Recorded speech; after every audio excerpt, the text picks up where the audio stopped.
አንዳንድ ጊዜ ለካ ከቀን ይልቅ ምሽቶች ደስ ይላሉ እና ከትክክለኛው ሰው ከምትፈልጉት ከምትወዱት ከምታፈቅሩት ሰው ጋር ሲሆን ከቀናቶች ይልቅ ምሽቶች ደስ ይላሉ። እንዴት ደስ አይለን አብርሽ? ሆቴል ላይ በጣም የምናፈቅራት የምንወዳት ህይወታችን የምንላት ሴት ጋር ሆነን ሆቴል ላይ ማንም በሌለበት ቁጭ ብለን እየተዝናናን እያወራን ምናስበው ነገር አለ። አልጋ ተይዟል። መኝታ ክፍል መግባት አለ። መኝታ ክፍል ስንገባ ምን አለ ታውቁታላችሁ? እንዴት ደስ አይለን? ምን እንዳለ ሰምታችሁታል አይደል? ከምታፈቅሩት ጋር የኔ ካላችሁት ጋር በጣም ተምትወዷት ከምታፈቅሯት ሴት ጋር ሆናችሁ ሆቴል ላይ ከቀን ይልቅ ምሽት ደስ ይላል እንዴ? በደንብ ነው እንጂ ደስ የሚለው እንዴ።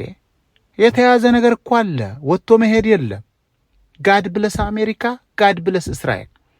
እንዴ ምንድን ነው የምትለው? መኮማኮም እኮ አለ፣ መፈዳፈድ። ስለዚህ ትክክል ነህ።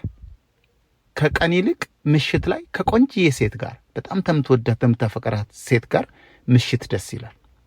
የተናገርከው ንግግር እጅግ በጣም ደስ የሚል ንግግር ነው አብርሽ። ለማንኛውም ቤተሰብ እንዴት ናችሁ? ደህና ናችሁ? በያላችሁበት ሰላማችሁ ይብዛልኝ። ምንድን ነው እየተካሄደ ያለው?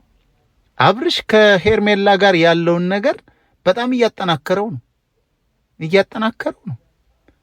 በጣም እያማረበት ነው። ሆቴል ዘግቶ ያ ሁሉ ከስተመር አስወጥቶ ሆቴሉን ዘግቶ ደግሞ ምን ነው የሚጫወትልን? እንዲህ ከምታፈቅሯት ሴት ጋር ሁናችሁ ከቀን ይልቅ ምሽት ደስ ይላል። አልጋ ይዛችሁ እና እንዴት ደስ አይል እዴ ቤተሰብ ደስ አይልም?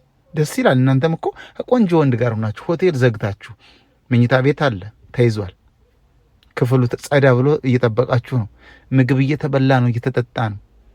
ኋላ ወደ ትግሉ ሊገባ ነው። እንዴት ደስ አይላችሁ ሴቶች? እናንተስ ደስ አይላችሁም? ከምትወዱት ሰው ጋር ቀን ነው ደስ የሚላችሁ? ምሽት ነው ያበቃለት ነገር እኮ ነው። በቃ እዚህ ላይ ያለው ነገር እኮ ወደዛ ሂዶ ትግል እንዴ ምንድን ነው የምታወራው? እና ቤተሰብ ምን ልላችሁ ነው፣ አብርሽና ሄርሜላ ነገሩን እያከረሩት ነው።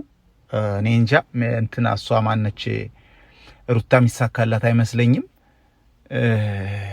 እኔ እንጃ በቃ ሩታ አግብታ የፈታች አብርሽ የልጁ አባት የነበረው የሩታ የልጁ አባት የነበረው እየተባለ አብርሽ ሄርሜላ የግሏ ሳይሆን አይቀርም።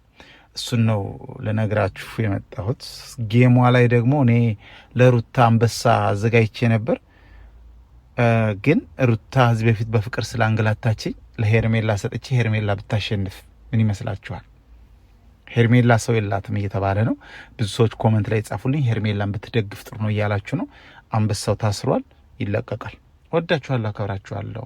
ቪዲዮዬን ላይክ አድርጉ፣ ሰብስክራይብ አድርጉ። ወዳችኋለሁ የኔ ቅመሞች። መልካም ጊዜ ይሁንላችሁ። ባይ ባይ።